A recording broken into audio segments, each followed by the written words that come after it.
नमस्कार दोस्तों, आज हम लोग 11th हाउस के बारे में बात करेंगे।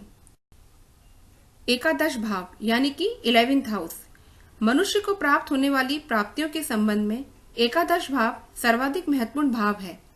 यह भाव आपके द्वारा किए गए प्रयासों की उपलब्धि की सूचना भी देता है।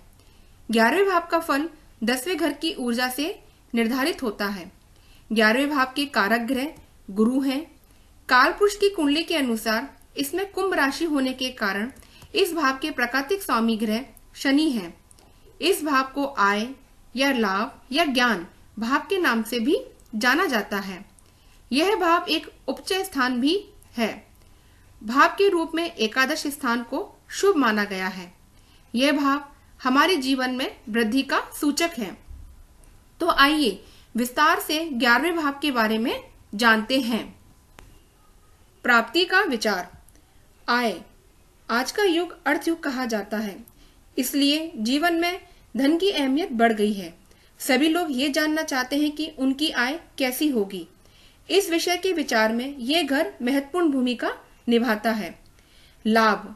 11वें भाव के बलवान होने पर व्यक्ति जीवन में आने वाले लाभ प्राप्ति के अवसरों को तुरंत पहचान जाता है और वह उन अवसरों से भरपूर लाभ उठाता है। किसी भी प्रकार की प्राप्ति का विचार इसी घर से ही किया जाता है। आर्थिक स्थिति।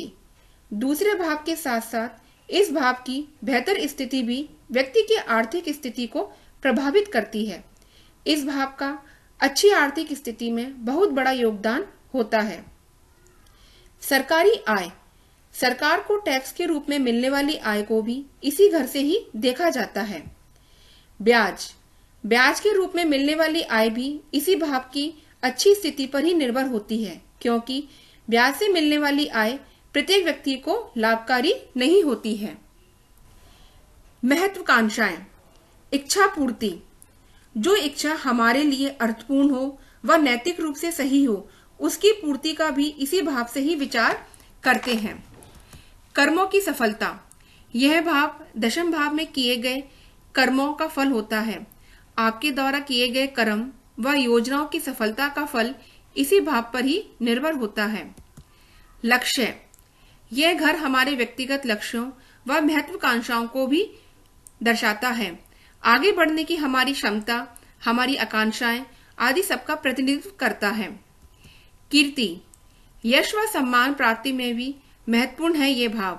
दशम भाव से दूसरा होने के कारण आपके कर्मों से मिलने वाली फल के रूप में मान सम्मान, यश, इन सब का 11वें भाव ही प्रतीक है। सट्टेबाजी में लाभ। 11वें घर पर ग्रहों का शुभ प्रभाव हो तो व्यक्ति को लॉटरी, शेयर बाजार व सट्टेबाजी जैसे क्षेत्रों में अच्छा मुनाफा होता है। संबंध। मित्र। व्यक्ति के मित्र किस प्रकार के होंगे, उनसे संबंध किस प्रकार के रहेंगे, यही भाव दर्शाता है। बड़े भाई बहन। इस भाव पर शुभ व अशुभ ग्रहों का जैसा प्रभाव होता है, उसी प्रकार ही आपके बड़े भाई बहनों के संबंध रहेंगे। समाज। समाज यानी कि नेटवर्किंग। आपका लोगों के साथ कितना मिलना जुलना है, समाज के प्रति आपका दृष्टिकोण किस तरह का होगा, यह भाव ही शासित करता है। चौथा बच्चा। चौथे बच्चे का विचार इसी भाव से ही करते हैं।